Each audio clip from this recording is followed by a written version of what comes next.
Today we're going to look at a poem called Moths and Moonshine, which in the syllabus is in grade 1.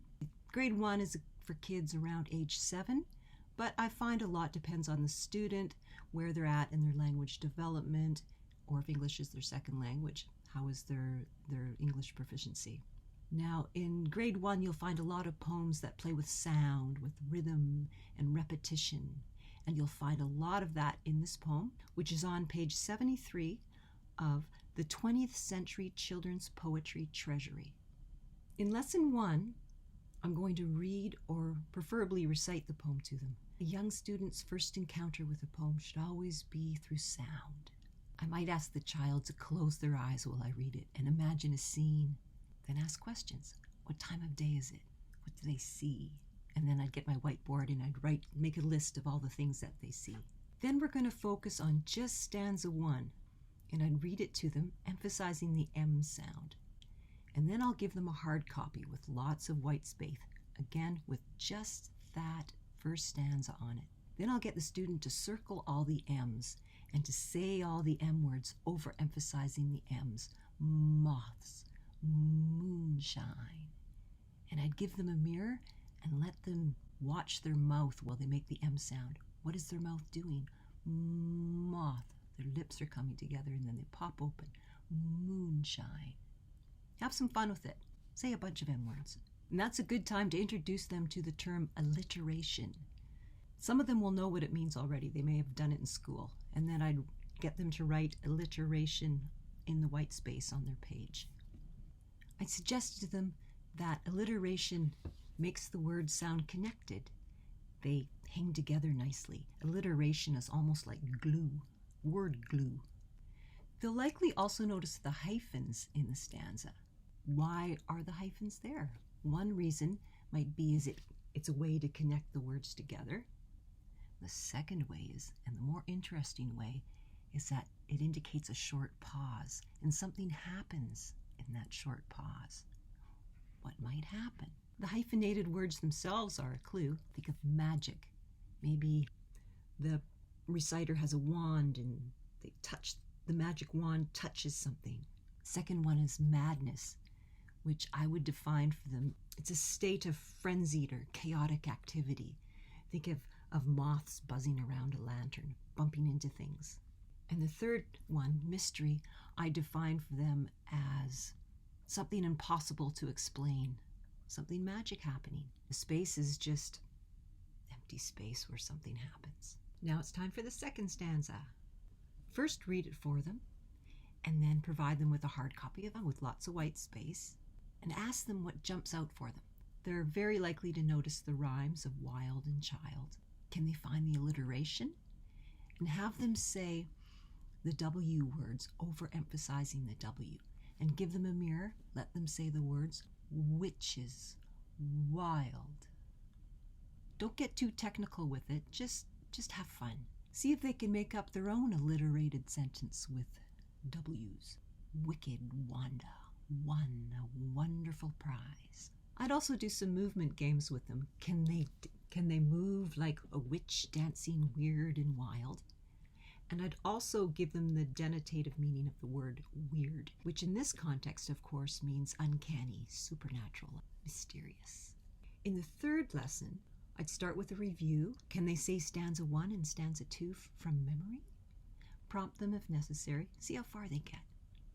Then we're going to work on stanza 3 for the day. So first I'd read or recite it to them. And then, again, I'd hand out their hard copy of just that stanza with lots of white space. I like to always ask the student for their impressions first. I want them to engage with the poem and validate their own experience of it.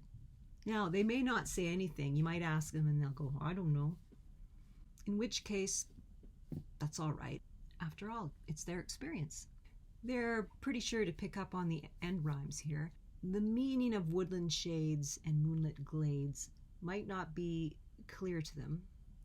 It's up to you whether you explain the denotative meanings. Some people say, it doesn't matter, just let them enjoy the sound. They might ask you what it means, so tell them, right? Let the student lead.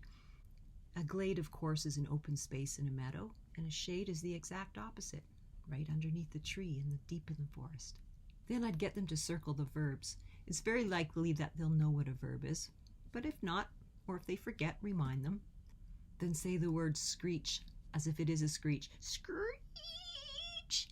And then I'd give them the word onomatopoeia. Most kids will know this word, and they enjoy the sound of it. They enjoy the length. This is a good time to review the meaning of syllables and ask them how many syllables it has. Onomatopoeia. They'll be able to tell you. And the word glide is another onomatopoeia. And have them say it like it means glide. And get them to experience that wide open vowel. Glide. As for the punctuation in this stanza, how it ends with a comma, I'm going to save that until when we're looking at the whole poem. In lesson number 4, we'll do a review of stanza 1 to 3, seeing how much they have memorized, using call and response as necessary to prompt them. Now it's time for stanza 4. First I'd read it to them. Then after that I'd hand out another hard copy of just stanza 4 with lots of white space so they can write on it. Then I'd ask them to read it. This is time for another movement exercise. Can they walk around the room like a plotter in disguise? The use of the word wise is interesting in this context. My first instinct is to say that it's there to help with the rhyme, because I'm not sure if it's meant to be a noun, dark and secret wise, as if it's short for wisdom, or if it's wise like a plotter in disguise. There's no punctuation to show. Depending on the student, I might explain it to them and say that the ambiguity adds to the mystery, although usually 7-year-olds aren't too big on ambiguity, so I'm not going to bring it up unless they do. I would just let them enjoy the rhyme. In the 5th lesson, this is where I'd bring out the book and let them look at the picture, maybe have them read it aloud, then put the book away and back to using the ear and call and response to check our memory. Hopefully all that work we did on the poem and all that exploration will come out in their reading now. But if not, that's okay too. And discuss maybe how the first and the last stanza are the same, creating a circular pattern. I think of circular patterns like a chant or an incantation. And then I'd get them to read the whole poem like it was an incantation or like they were casting a spell. Ask them, how does this affect their reading? Do they like that? Do they think it fits the poem? Now I might work on breathing. Ask them, where should we put the breaths? Just to challenge them, I'm going to suggest that they read each stanza with one breath.